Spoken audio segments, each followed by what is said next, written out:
में आज इस प्रेस वार्ता में उपस्थित मुख्यालय प्रभारी सुरेश उनका जी, पार्टी के प्रदेश के उपाध्यक्ष सिद्धार्थ शंभू जी, यहाँ उपस्थित राकेश जी, अशोक भट्ट जी, आज दल ज्वाइन करने वाले महंत योगी श्री अखिलेश्वर दास जी, यहाँ उपस्थित तमाम पत्रकार बंधु, माननीय नीतीश कुमार जी के जो महागठबंधन का 6 महीने का कार्यकाल रहा है वह सिर्फ हत्या, लूट और अपहरण से ही इसकी पहचान बनी है। इससे आगे बढ़कर के उन्होंने जातीय विद्वेष फैलाने का काम किया और हम लोगों ने छपरा जैसी लोमहर्षक घटना भी देखी।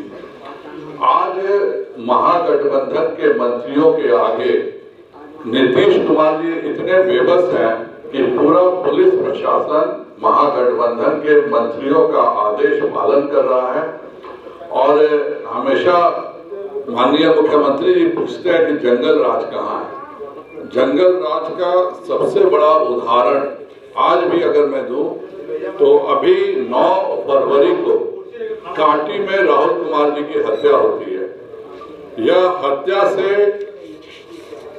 6 दिन पहले ये डीएम मुजफ्फरपुर को बाकायदा, इसमें देखिए 200 ग्राम वासियों का सिग्नेचर है, 200 ग्राम वासियों दस्तखत करके, केवल जिलाधिकारी को ही नहीं, इसमें इसका ये कॉपी भी है, ये सारा स्पीड पोस्ट किया जाता है मुख्यमंत्री को, डीजीपी को, चीफ सेक्रेटरी को, और बिल्कुल साफ साफ ये 3 फरवरी का जो आवेदन है इसमें साफ लिखा हुआ है कि यहाँ के स्थानीय ग्रामीणों के द्वारा जो भूमि कांटी थर्मल पावर को मलबा रखने के लिए दिया गया था, वहाँ के पर स्थानीय ग्रामीण उपरोक्त प्लांट से छाई ढुलाई का जीविकापार्जन करते हैं।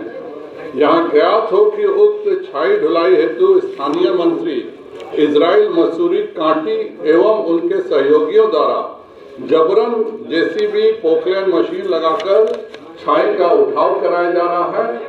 और इसमें यह साफ लिखा हुआ है यहाँ के स्थानीय लोग उक्त मंत्री एवं उनके सहयोगियों से काफी भयभीत हैं, क्योंकि उपरोक्त मंत्री और उनके सहयोगी द्वारा यहाँ किसी भी वक्त कोई हिंसक वारदात को अंजाम दिया जा सकता है। और यह लिखा हुआ पत्र जिलाधिकारी को जाके 3 फरवरी को 10 बजे दिन में रिसीव कराया जाता है। और इसके ठीक 6 दिन बाद राहुल कुमार की हत्या हो जाती है। और हत्या के बाद उसके पिताजी और उसकी मां यह एफआईआर थाना में दायर करती है। और इस एफआईआर में बिल्कुल साफ लिखा हुआ है कि आपसे आग्रह पूर्वक कहना है कि इन सभी ठेकेदारों को का कॉल डिटेल्स निकालकर इस घटना का पूरा पर्दाफाश हो जाएगा और हमारे पुत्र की हत्या इन ठेकेदारों और बिहार सरकार के मंत्री इजराइल मसूरी के संरक्षण में हुआ है। यह जो इसकी हत्या होती है उसका माता पिता, 5 ठेकेदार का नाम और मंत्री के नाम का लिखित एफआईआर देते हैं। इसको थाना में रखवा के थाना प्रभारी द्वारा इसके पिता को ले जाया जाता है अस्पताल के पोस्टमार्टम में, और वहां कहा जाता है कि तुम्हारे बेटे का पोस्टमार्टम का लाश तुमको हैंड ओवर करना है और इसलिए तुम दस्तखत करो।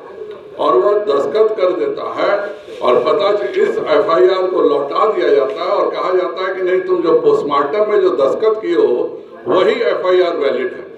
और 3 दिन से आज भी उसकी लाश सुबह तक पड़ी हुई थी, कोई इंसाफ पुलिस के द्वारा नहीं दिया जा रहा है। उसके पिता को मालूम भी नहीं है कि मेरे द्वारा क्या एफआईआर किया गया है। आज भी मैं आप लोगों को वीडियो क्लिप मेरे फेसबुक पे अपलोडेड है, उसके पिताजी स्वयं बोल रहे हैं कि क्या है, हमें कुछ नहीं पता है।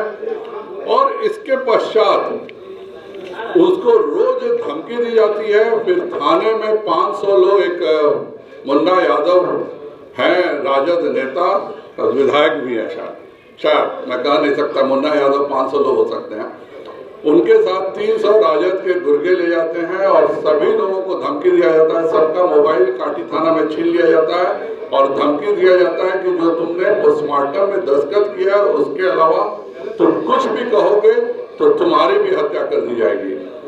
उसके गांव में 10 लोगों का लिस्ट घुमाया जा रहा है कि यह तो पहला हत्या है, अगर इस पर तुम लोग बोलोगे तो तुम सबों की हत्याएं कर दी जाएंगी। आज मेरी एसपी से बात हुई, एसपी ने कहा कि मैं डीएसपी को भेजता हूँ, डीएसपी गए थे, लेकिन आज भी उसके फर्ज बयान को यह कहा जाता है कि ओरिजिनल एफआईआर तो दायर हो गया, तो यह फर्ज बयान आपका इसको भी रख देते हैं। इसका क्या मतलब है? जब अगर उसका पिता जो एफआईआर करना चाह रहा है उसको छुपा करके आप का एक फर्जी एफआईआर को मेन एफआईआर मान रहे हैं और उसके फर्ज बयान को नहीं मान रहे हैं, इसी को माननीय मुख्यमंत्री जी आप जान लीजिए, इसी को जंगल राज कहते हैं। 1990 से 2005 तक बिहार में यही होता था। कितनी ऐसी विधवाएं आज भी घूम रही हैं जिनको यह पता भी नहीं है कि उनकी स्थिति विधवा की है या शादीशुदा की है, क्योंकि उनके बच्चों की लाश कभी मिली ही नहीं। आज भी हम नौबतपुर के घटना में देख लीजिए, वहाँ 2 बच्चे हमारे रमगढ़वा के गए थे। आज पुलिस कहती है कि नहीं, ये लोग अपने से भागे हैं। आज 1.5 साल हो गया, फिर भी न उन बच्चों का लाश मिलता है, न उन बच्चों को अगर भागे हैं तो पुलिस क्यों नहीं बता रही है 1.5 साल बाद। तो आज पुलिस प्रशासन हत्याओं को संरक्षण दे रहा है। मेरा साफ मानना है कि मुख्यमंत्री जी को इजराइल मंसूरी का इस्तीफा लेना चाहिए और लेकर के अगर वह इंसाफ दिलाते हैं इस बच्चे को, तब तो आप प्रशासन की बात कीजिए। जब वह उसका बाप खुलेआम कर रहा है और एफआईआर थाना नहीं जारी कर रहा है, थाना प्रभारी का भी सस्पेंशन होना चाहिए। इस तरह की घटनाएं बता रही हैं कि नीतीश कुमार केवल और केवल एक रबर स्टैंप मुख्यमंत्री हैं और आज जो 90 से 2005 के जो आताताई थे उन्हीं का राज चल रहा है। और इसका उदाहरण आज भी देखने को मिला कि जदयू के भी उपाध्यक्ष की गोली मार के हत्या हो जाती है। तो इसमें राजद के मंत्रियों के खिलाफ अगर कोई बात करेगा तो बिहार में उसकी हत्या होगी। मेरा साफ मानना है कि इजराइल मंसूरी पर जो उसके पिता ने जो फर्ज बयान दिया है उसी को प्राइमरी एफआईआर करके कार्रवाई होनी चाहिए। और ढाका रामचंद्र में भी आश्रम है। भारतीय जनता पार्टी शुरू से संस्कृति और राष्ट्रवाद, इन्हीं 2 आधारों पर हम लगातार काम करते हैं। तो सांस्कृतिक राष्ट्रवाद के लिए मैं माननीय योगी अखिलेश्वर दास जी का भाजपा परिवार में स्वागत और अभिनंदन करता हूँ। लालू यादव अच्छी बात है, कोई भी व्यक्ति अगर बीमार है वो स्वस्थ होकर आ रहा है तो ये सबके लिए खुशी की बात है। राजद के नेता करें 90 और 91 वाला वही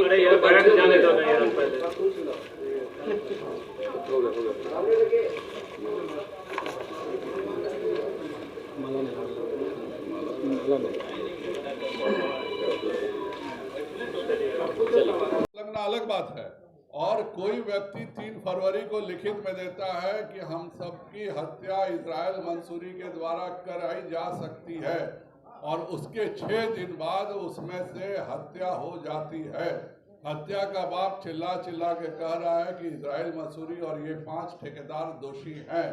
उसके बाद थाना प्रभारी उस एफआईआर को हटा करके एक नकली एफआईआर पोस्टमार्टम के ऑफिस में लेता है, तो यह बताता है कि यह थाना प्रभारी और मंत्री की मिलीभगत। आरोप किसी पर भी लग सकता है, लेकिन अगर आरोप को, मंत्री पर लगे आरोप को पुलिस पूरा एफआईआर बदलने का काम करती है, तो जाहिर बात है कि वह मंत्री दोषी है और उस पर कार्रवाई होनी चाहिए। अगर मैं स्वच्छ हूँ तो मुझे किसी भी जांच से क्या डर है? किस परिस्थिति में कांटी में उसके बाप का एफआईआर हटा करके एक एफआईआर पोस्टमार्टम में यह कहते हुए कि तुम इसमें दस्तखत कर दो, यह तुम्हारे बेटे की लाश देगा, वह बेचारा दस्तखत कर देता है और दस्तखत करने के बाद कहा जाता है कि एफआईआर हो गया। तो यह तो साफ बताता है कि पुलिस प्रशासन और मंत्री के मिलीभगत से हत्या हुई है।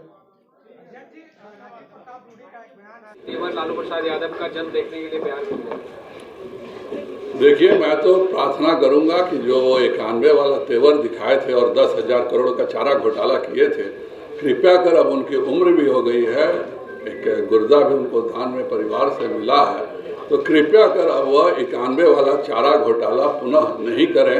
यह मेरी करबद्ध प्रार्थना होगी। 4 साल जेल जाने के बाद वह 91 वाली कोई हरकत नहीं करेंगे, किसी नए श्याम बिहारी सिन्हा को पैदा करके पुनः 10,000 करोड़ का घोटाला नहीं करेंगे। यह तो मैं उम्मीद उनसे इस उम्र में जरूर कर सकता हूँ। तेजस्वी यादव रांची गए हैं, आरजेडी को वहां मजबूत करने की कवायद की जा रही है। सभी क्षेत्रीय दल सभी जगह घूमते रहते हैं, यह तो कोई बात नहीं है, लेकिन एक उप मुख्यमंत्री के तौर पे जो बिहार में कार्य करना चाहिए, थोड़ा बहुत समय उसके लिए भी निकलना चाहिए। आज भी मैं एक सांसद की हैसियत से कर रहा हूँ, मेरा दिगवारा हल्दिया कलकत्ता का प्रोजेक्ट आज भी भूमि अधिग्रहण का इंतजार कर रहा है, बेतिया पटना हाईवे भूमि अधिग्रहण का इंतजार कर रहा है। जितने भी अर्बन डेवलपमेंट के प्रोजेक्ट्स हैं सब अपने मंत्री का इंतजार कर रहे हैं, पर मंत्री जी जाके अभी तक तो मैंने कभी नहीं देखा और सुना कि रिव्यू करें। अब रैली तो जरूर हो रही है, लेकिन मुझको पूरा विश्वास है इन रैलियों में ये लोग अपना हिसाब देंगे। मैं कहता हूं भाजपा का 2020 का चुनावी घोषणा पत्र महागठबंधन पढ़े और बताए कि इसमें भाजपा ने क्या क्या गलत बोला था, और कृपया कर अपने मंच पे अपना घोषणा पत्र पढ़े और बताए कि इसमें से कौन सा एक काम कर दिया है जिसके लिए मैं साधुवाद दूं। माले की भी 15 को रैली हो रही है, मुझको पूरा विश्वास है कि अभी जो बेचारी आंगनबाड़ी सेविकाएं घूम घूम करके परमानेंट मांग कर रही हैं, आज माले इस सरकार का अंग है, तो सभी आंगनबाड़ी सेविकाओं को, सभी रसोइयों को, जो भाकपा माले हमेशा वादा करता है कि हम सारा समय इन सबों को नौकरी देंगे और हर जगह इन लोगों को लेके घूमते रहता है, तो शायद 15 फरवरी को जरूर मंच से घोषणा करेंगे कि सभी संविदा कर्मी, खास करके आंगनबाड़ी, रसोइये, विकास मित्र, टोला सेवक, इन सभी को सरकारी नौकरी की घोषणा जरूर 15 को होगी। जी, प्रशांत किशोर कह रहे हैं कि बिहार में शराबबंदी कानून वापस होनी चाहिए, बिहार में शराबबंदी कानून वापस होनी चाहिए, प्रशांत किशोर कह रहे हैं, इससे बिहार और बिहारियों को नुकसान हो रहा है। मैं शराबबंदी का समर्थक हूँ। शराबबंदी एक स्थिति तक ठीक है, लेकिन अगर आप एक तरफ शराबबंदी करते हैं और दूसरे तरफ शराब का व्यवसाय पुलिस संरक्षण में कराते हैं, एक तरफ आप बालू में कहते हैं कि हम इसको पारदर्शी बनाएंगे और खुद निगम बना करके 10,000 करोड़ का बालू घोटाला निगम के माध्यम से माननीय मुख्यमंत्री करते हैं, तो मुख्यमंत्री जी को यह बताना जरूर चाहिए कि क्यों बिहार के हर मोहल्ले में शराब बिक रही है। क्यों एक बालू माफिया का एक व्यक्ति क्या छापा पड़ता है तो 250 करोड़ का अवैध मिलता है। अगर सभी क्या छापा पड़ जाए तो यह 10,000 करोड़ से ऊपर का बालू घोटाला सबों के सामने आएगा। लिखित में देता है कि हम सबकी हत्या इजराइल मंसूरी के द्वारा कराई जा सकती है और उसके 6 दिन बाद उसमें से हत्या हो जाती है। हत्या का बाप चिल्ला चिल्ला के कह रहा है कि इजराइल मंसूरी और ये 5 ठेकेदार दोषी हैं। उसके बाद थाना प्रभारी उस FIR को हटा करके एक नकली FIR पोस्टमार्टम के ऑफिस में लेता है, तो यह बताता है कि यह थाना प्रभारी और मंत्री की मिलीभगत। आरोप किसी पर भी लग सकता है, लेकिन अगर आरोप को, मंत्री पर लगे आरोप को पुलिस पूरा FIR बदलने का काम करती है, तो जाहिर बात है कि वह मंत्री दोषी है और उस पर कार्रवाई होनी चाहिए।